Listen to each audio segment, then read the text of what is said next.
हमारे साथ खास मेहमान जुड़े हैं प्रोफेसर स्वर्ण सिंह, एसआईएस जेएनयू से हैं और विदेश मामलों के जानकार हैं। बहुत स्वागत है आपका प्रोफेसर स्वर्ण सिंह।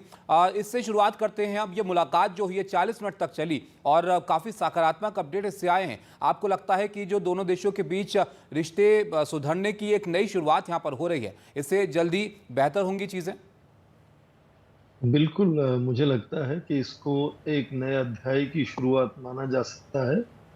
आप चाहे उनकी लैंग्वेज पर ध्यान दें या उनकी बॉडी लैंग्वेज पर ध्यान दें, दोनों नेताओं की आपस में जिस तरह से बातचीत हुई है, उससे लगता है कि अब रिश्तों में बिल्कुल बदलाव आने की उम्मीद कर सकते हैं।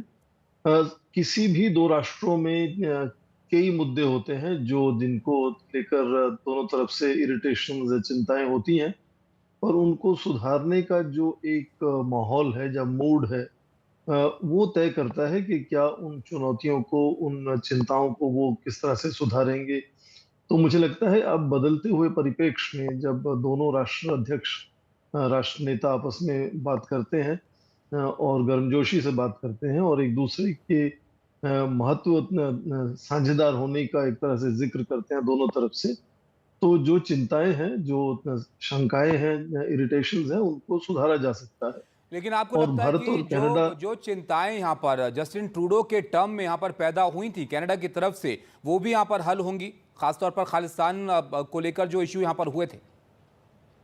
बिल्कुल हल होंगी। ये मुद्दा जो खालिस्तान का है, ये काफी समय से उभर कर सामने आया है और ज्यादा बड़ा मुद्दा बन गया है। और मुझे लगता है उसके पीछे वहाँ की डोमेस्टिक पॉलिटिक्स की कंपल्शंस भी रही पिछले 2 साल में। कोalition पॉलिटिक्स की वजह से, वहाँ की एनडीपी, न्यू डेमोक्रेटिक पार्टी के कोalition पार्टनर होने की वजह से। जी। तो अब नए परिप्रेक्ष्य में मुझे लगता है कि जो नए नेता हैं मार्क कार्नी, उनका पूरा व्यक्तिगत रुझान जो है इन सब मुद्दों को लेकर आपने देखा है कि अलग है। उन्होंने बार बार इस बात को समझाने की कोशिश की है कि जी। जो इन्वेस्टिगेशन है वो एक तरफ है, पर दो देशों के रिश्ते जो हैं वो अलग हैं। उनको प्रिजनर नहीं, आप हॉस्टेज नहीं बना सकते एक मुद्दे की वजह से। और वो इन्वेस्टिगेशन चलेगा, पर भारत से रिश्ते भी लगातार बनाए जाएंगे, सर क्योंकि निवेश की जो। हमने देखा है कि अगर भारत की बात की जाए तो कनाडा में काफ़ी निवेश है और कनाडा की बात की जाए तो भारत में बहुत निवेश है कनाडा का। अगर इस तौर पर अगर देखा जाए तो कनाडा के लिए भारत कितना ज़रूरी है? भारत आज मुझे लगता है सभी विकसित देशों को अपना विकास बनाए रखने के लिए जरूरी है, क्योंकि ये आज विश्व की चौथी सबसे बड़ी आर्थिक व्यवस्था ही नहीं, बल्कि बड़ी आर्थिक व्यवस्थाओं में सबसे तेजी वाले वृद्धि दर की आर्थिक व्यवस्था है, जिसमें बहुत बड़ी मार्केट है, और वहाँ व्यापार करने से, निवेश करने से तो उनको फायदा होगा ही। और ये दुनिया का सबसे बड़ा लोकतंत्र भी है, और एक तरह से दुनिया की सबसे बड़ी जनसंख्या वाला देश है। तो उसका जो योगदान अंतर्राष्ट्रीय स्तर पर है, अलग अलग देशों से हिस्सेदारी बनाने का, चाहे वो जैसे G7 की मीटिंग में जब प्रधानमंत्री आते हैं भारत के, तो वो ग्लोबल साउथ की वॉइस के नजरिए से वहां पेश होते हैं, न केवल भारत के नजरिए से पेश होते हैं। तो भारत का जो बदलता हुआ एक तरह से परिप्रेक्ष्य है, उससे भारत की छवि बदलती है, अपेक्षाएं जो भारत से हैं वो बदल जाती हैं। तो G7 के सभी राष्ट्र, और खासकर कनाडा एक G7 में अकेला राष्ट्र है जिसमें पिछले 2 सालों से हिस्सेदारी और दोस्ती में थोड़ी सी खटास आई थी। मुझे लगता है उसमें बदलाव आएगा। बाकी 6 देश जो G7 के हैं, उनसे भारत से बड़ी अच्छी साझेदारी है, हिस्सेदारी है, रिश्ते बहुत अच्छे हैं। तो कनाडा भी उसी रास्ते चलकर मुझे लगता है कि जी। अब अपने संबंध है वो सुधारना चाहेगा। उससे दोनों देशों को फायदा होने वाला है। कनाडा से तकनीक का, निवेश का, व्यापार का हम्म। फायदा भारत को होगा। ठीक उसी तरह से भारत का भी निवेश बहुत है कनाडा में। जी। भारत की युवा पीढ़ी यहाँ आकर जो योगदान करती है, वो लगातार उसका योगदान कनाडा के अपने विकास में है।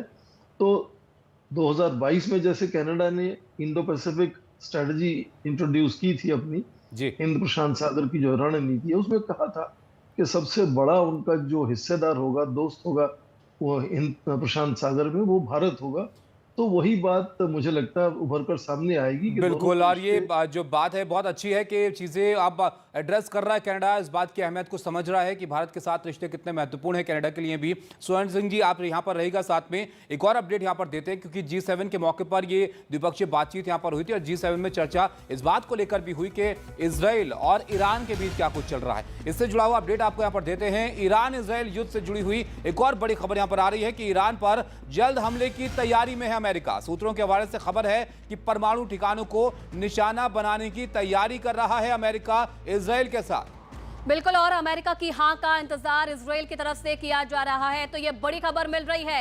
एक तरफ तो लगातार हम देख रहे थे राष्ट्रपति ट्रंप की तरफ से बयानबाजी की जा रही थी कि वो चाहते हैं कि दोनों देशों के बीच जो ये जंग चल रही है वो रुके, शांति दोनों देशों के बीच हो। और अब ये माना जा रहा है कि अमेरिका ईरान पर जल्द ही हमला करने की तैयारी कर रहा है। और हमारे गेस्ट लगातार हमारे साथ बने हुए हैं, स्वर्ण सिंह जी। सर, अभी तक तो अमेरिका को हम देख रहे थे बैकफुट पर रहकर इजराइल का साथ वो दे रहा था, और अब खबर ये मिल रही है कि खुले तौर पर मैदान में अमेरिका उतरने वाला है, इजराइल का साथ देने वाला है। हालांकि जिस तरह से जाना जाता है राष्ट्रपति ट्रंप की रणनीति को इस बात को लेकर, वो यही था कि वो ज्यादा से ज्यादा इजराइल को हथियार मुहैया करा सकते हैं, जो खास हथियार चाहिए, जैसे बंकर बस्टर बम, जो बहुत बड़े बम होते हैं, और शायद उसके लिए B-2 बॉम्बर भी मुहैया करा सकते हैं इजराइल को। पर उनकी भाषा में अब एक शब्द वी आना शुरू हुआ है, मतलब हम मिलकर ईरान की चिंता से सुलझेंगे, उलझेंगे। तो उससे लगता है कि शायद सीधा भी अमेरिका उसमें उतर सकता है। हालांकि ये संभावना बहुत कम लगती है, क्योंकि शुरू से उन्होंने लगातार कहा है कि वो अपने सैनिकों को जमीन पर दूसरे देशों के युद्ध में नहीं उतारेंगे, केवल हथियार मुहैया कराएंगे या फिर दूसरे जो उनके तरीके हैं, चाहे वो टैरिफ बढ़ाने का हो या सैंक्शंस लगाने का हो या टेक्नोलॉजी डिनायल करने का हो, उस तरह से वो दबाव बनाएंगे दूसरे देशों पर अपनी बात मनवाने के लिए। पर ये बदलते हुए माहौल में लगता है कि शायद यदि सीधा आक्रमण ना भी करें ईरान के ऊपर, तो वो एक तरह से फोर्स प्रोजेक्शन, अपना स्वर्ण जो सिंह जी, बड़ा अभी तक जो समुद्री कोशिश बेड़ा है। लग रही थी डोनाल्ड ट्रंप की, तो वो ये दिख रही थी कि वो चाहते हैं कि वो किसी तरह से मीडिएशन करें, उसका क्रेडिट उनको यहाँ पर मिले कि मैंने लड़ाई यहाँ पर रुकवा दी है। लेकिन अब वो कह रहे हैं कि खamenei कहाँ है ये हमें पता है, ठिकाना हम यहाँ पर जानते हैं, और जिस तरह के अपडेट आ रहे हैं वो साथ में आ सकते हैं इसराइल के हमले करने के लिए। आपको लगता है कि स्टेज पर अमेरिका शामिल होगा इसराइल के साथ इस लड़ाई में?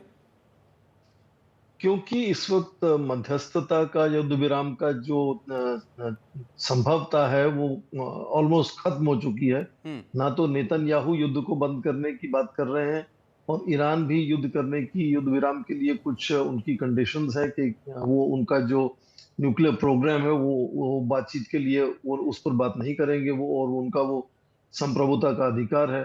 तो क्योंकि युद्ध विराम के कोई आसार सामने नजर नहीं आते हैं, और लगातार आक्रामक रुख जो राष्ट्रपति ट्रंप का है कि G7 के जॉइंट स्टेटमेंट में और अपने उन्होंने सोशल मीडिया पर बार बार लिखा कि ईरान को अधिकार नहीं है कि वो परमाणु अस्त्र या परमाणु बम बना सके, उसको नहीं बनाने होंगे, नहीं बनाने देंगे। तो उसके लिए तो एक अलग तरह का युद्ध लड़ना होगा, क्योंकि वो जो उनके न्यूक्लियर फैसिलिटीज हैं वो बहुत ही सिक्योर हैं, डीप अंडरग्राउंड है, और उसके लिए बड़ी खास तरह का युद्ध लड़ना होगा। अभी तक लगता है कि इजराइल वो नहीं कर पा रहा है, इजराइल एक सुपरफिशियल लेवल तक डैमेज कर पा रहा है, जिससे जैसे प्रधानमंत्री स्वर्ण सिंह जी, नेतन्याहू एक ने और कहा सवाल कि मेरा यहाँ पर था, जो अभी हालात इजराइल और ईरान के बीच यहाँ पर दिख रहे हैं, इजराइल के समर्थन में कौन कौन यहाँ पर दिख रहा है, लेकिन ईरान के रिश्ते तो अपने नजदीकी देशों से भी ज्यादा बेहतर नहीं है। ऐसे में खamenei का ये कहना कि अभी तो युद्ध यहाँ पर शुरू हुआ है, क्या आपको लगता है कि इजराइल इस स्थिति में है कि बहुत लंबी लड़ाई, ईरान इस स्थिति में है कि बहुत लंबी लड़ाई वो लड़ सकते हैं? अगर नहीं लड़ सकते हैं तो फिर ऐसा क्या है कि वो बढ़ चढ़कर यहाँ पर चेतावनी पे चेतावनी दे रहे हैं? देखिए, वो एक खास उनकी जो सोच है, उनके धार्मिक नेता हैं, जैसी वो बात कहते हैं, तो पूरा देश मुझे लगता है उस बात को वो एक तरह से मानता है। हालांकि वहां भी विरोध प्रदर्शन होते हैं कभी कभी, पर उनको अपने अंदर नहीं लगता कि कोई जिस तरह से सिविल वॉर वगैरह का माहौल बनेगा। और यदि वो नहीं बनता है तो वो लगातार जब तक उनसे हो सकेगा वो युद्ध लड़ते रहेंगे। खासकर युद्ध समाप्त कब होगा, ये मुझे लगता है इजराइल के हाथ में ज्यादा है, बजाय के ईरान के हाथ में, क्योंकि इसराइल आज ज्यादा ताकतवर देश है, उसके दोस्त देश बड़े ताकतवर हैं। जी ईरान ने हाल ही में कहा कि पाकिस्तान अपना न्यूक्लियर बम यूज करेगा उनके तरफ से, तो पाकिस्तान के जो रक्षा मंत्री हैं उन्होंने वो कह दिया कि वो नहीं इस तरह से उसमें शामिल होंगे। तो उसके साथ हालांकि चीन है, रशिया है, नॉर्थ कोरिया भी उसमें आ सकता है। कुछ देश ऐसे हैं जो ईरान की भी सहायता करेंगे। जी पर मुझे लगता है इस वक्त जो पलड़ा है वो इजराइल का पलड़ा ज्यादा भारी है, इसलिए वो दबदबा अपना बनाए रखेगा। और जब उनको लगेगा कि उनके युद्ध के उद्देश्य पूरे हो गए हैं, तभी बात एक तरह बिल्कुल से युद्ध विराम की ओर बढ़ेगी। बिल्कुल सर, दबदबा अगर बना रहता है तो क्या निष्कर्ष इस लड़ाई का निकलेगा, इस पर भी हम आपसे बात करेंगे। आप बने रहिएगा हमारे साथ। इस बीच देखिए, एक बार फिर से इजरायली सेना ने ईरान पर एयर स्ट्राइक की है और इसका वीडियो भी जारी किया है कि किस तरीके से जो एयर स्ट्राइक है वो की गई है। वीडियो में इजरायली सेना ने उन ठिकानों को दिखाया है जहां पर उसने बमबारी की। आपको बता दें कि बीते 5 दिनों से दोनों सेनाओं के बीच संघर्ष जारी है। दोनों ही एक दूसरे के ठिकानों को तबाह करने के दावे कर रहे हैं। तो हमले लगातार जारी हैं एक दूसरे पर, और ये तनाव इसलिए कम होता हुआ यहाँ पर नजर नहीं आ रहा है क्योंकि लगातार चेतावनियां दे रहे हैं और हमले यहाँ पर कर रहे हैं। प्रोफेसर स्वर्ण सिंह हमारे साथ बने हुए हैं। सर, ये जो अपडेट है ये कहीं भी इस ओर इशारा नहीं कर रहे हैं कि तनाव यहाँ पर कम हो रहा है, बढ़ता हुआ ही यहाँ पर दिख रहा है। बिल्कुल, आप देखें आज के युग में सेना के युद्ध के साथ साथ एक सूचना युद्ध भी साथ में चलता है। तो लगातार ये टेलीवाइज्ड वॉरफेयर जो है उसका भी अपना बड़ा योगदान होता है कि किस तरह से अलग अलग देशों का इस युद्ध को लेकर रुख बदलता हुआ नजर आता है। G7 में जिस तरह से जो जॉइंट स्टेटमेंट इशू हुई है, जिसमें बिल्कुल कहा गया कि इजराइल को तो अपनी सुरक्षा का पूरा अधिकार है, पर पूरे मध्य पूर्व एशिया में अस्थिरता के माहौल के लिए, आतंक के माहौल के लिए ईरान शामिल है।